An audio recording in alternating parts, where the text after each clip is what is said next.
Bonjour Rudy. Ces derniers jours, il y a la grande histoire et la petite histoire.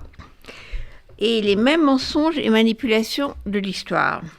La grande, c'est le Monde qui voit Poutine avaler encore un morceau d'Europe qui, pense-t-il, lui appartient, puisque, dit-il, l'Ukraine n'existe pas, ce pays n'est qu'une création illégitime des bolcheviks. Il a le droit, lui, Vladimir Poutine, de reconstruire l'empire russe du passé. Il répète sans rire, contre toute réalité, que le danger et l'agresseur, c'est l'OTAN, qui n'a pourtant rien fait. Bombardement en Syrie, guerre en Géorgie et Moldavie, et maintenant l'armée russe massée à la frontière de l'Ukraine. Et pourquoi ? Pour maintenir la paix, dit Poutine. Ces soldats vont envahir le Donbass pour protéger les populations menacées de génocide. Génocide carrément, le mot est lâché.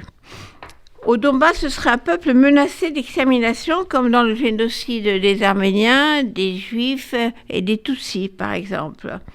Manipulation de l'histoire et mensonge en direct, donc. Ce même week-end, la très petite histoire reproduit en écho les mêmes manipulations et mensonges. On passe du grand angle européen en zoom sur le joli Mont Saint-Michel. Là, en direct, un candidat à la présidence française nous parle aussi de guerre, de nation, de volonté de puissance, devant la baie vide du Mont Saint-Michel et une poignée de supporters.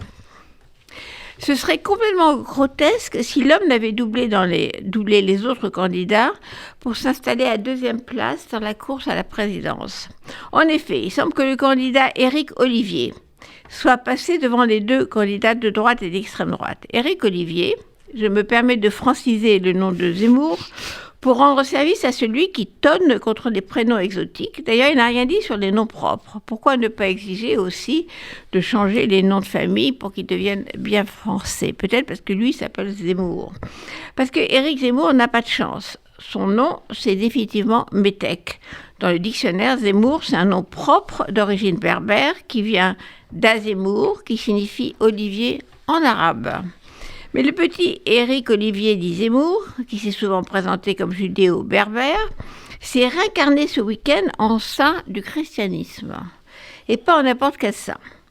Il s'exclame à la tribune Saint-Michel, le saint qui dirige l'armée des anges contre celle des démons.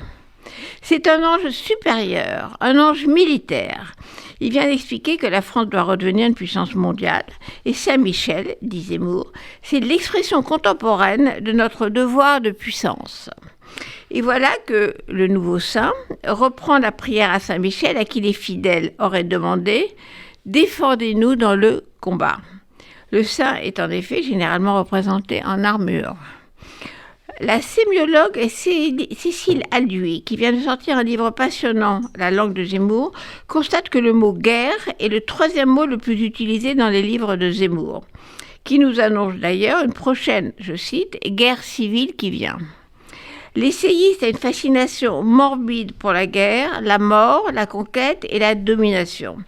Alors, le tsar Poutine et le polémiste Zemmour ont en commun ces pulsions guerrières, la manipulation de l'histoire, la volonté de puissance, le mensonge. Alors c'est normal qu'ils s'aiment.